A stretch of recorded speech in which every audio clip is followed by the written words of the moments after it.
Hey guys, Tim Anderson here from Marginal Boundaries. Welcome to part 3 in our ongoing series of the Business of Travel Blogging, Sponsored Travel.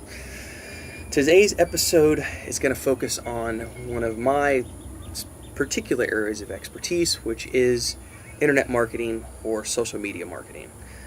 Now, this is the unfortunate reality of the vast majority of people out there. They think that posting their blog posts and their photos to Facebook or other social media outlets equals social media management and social media marketing and social media expertise. Bullshit. Bullshit, bullshit, and more bullshit. I've talked about in some of my presentations the fact that my 7-year-old niece in the Pueblo behind us, where I'm currently based here in Tabasco, Mexico, she knows how to tag photos and upload them to Facebook from her smartphone. And this is a little Pueblo of 3,000 people, and I have one of the only personal internet connections in my home.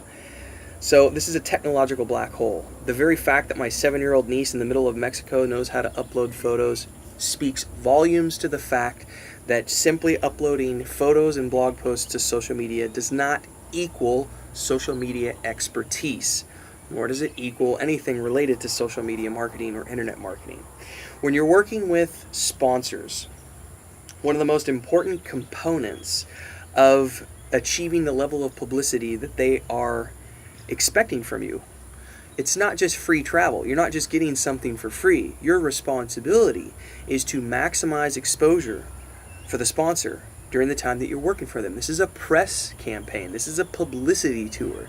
Your responsibility is to maximize publicity. How can you realistically achieve the maximum levels of public interaction if you have zero expertise when it relates to marketing and social media expertise? You can't. And the only way to get that is to be out there for several years working up and building up your expertise in these areas. And guess what? That means doing more than just sharing photos. So part of what it means to maximize exposure with a social media campaign is to spend several months in advance of the press tour working on figuring out how you're going to maximize the exposure for that company. You need to be researching demographics. You need to know who the target audience is. You need to be out there figuring out how you're going to create the branded image campaigns. You're going to need to figure out which hashtag you're going to be using. What mediums are you going to use? Are you only going to be doing branded images, or are you also going to be doing videos? If you're going to be doing videos, are you going to be doing videos on YouTube, Vine, or Facebook? Or are you going to be trying to do all three of those? Are you going to be utilizing Instagram and Pinterest, or are you only going to be focusing on Facebook? If you're only going to be focusing on Facebook, do you have an actual marketing budget set in place? Because the only way that you're going to maximize exposure is if you're actually leveraging all of the tools at your disposal in terms of Facebook.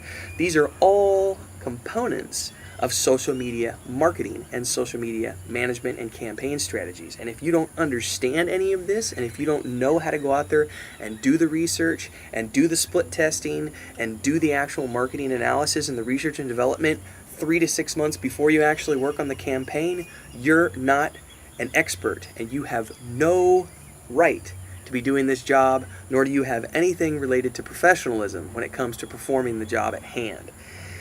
If you're going to be doing a marketing campaign for a press trip and a sponsored travel tour, you have to be able to prove to the sponsor that you have the expertise at not just reaching your own readers, but at actually reaching readers beyond your small little pool.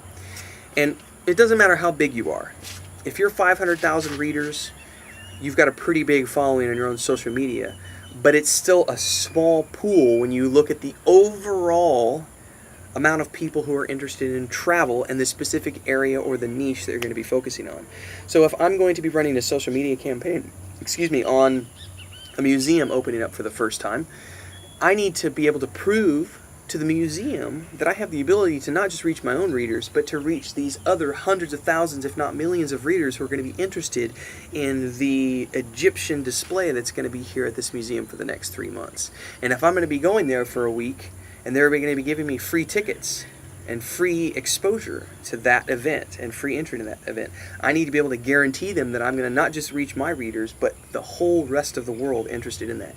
And the only way that's going to happen is if I have expertise in marketing And the only way you're going to get expertise in marketing is to actually go out there and work in the field for several years so that you understand the ins and outs of social media marketing as opposed to just uploading photos, which is something a 5-year-old child can do. So that's it for episode 3. Stay tuned for the next one.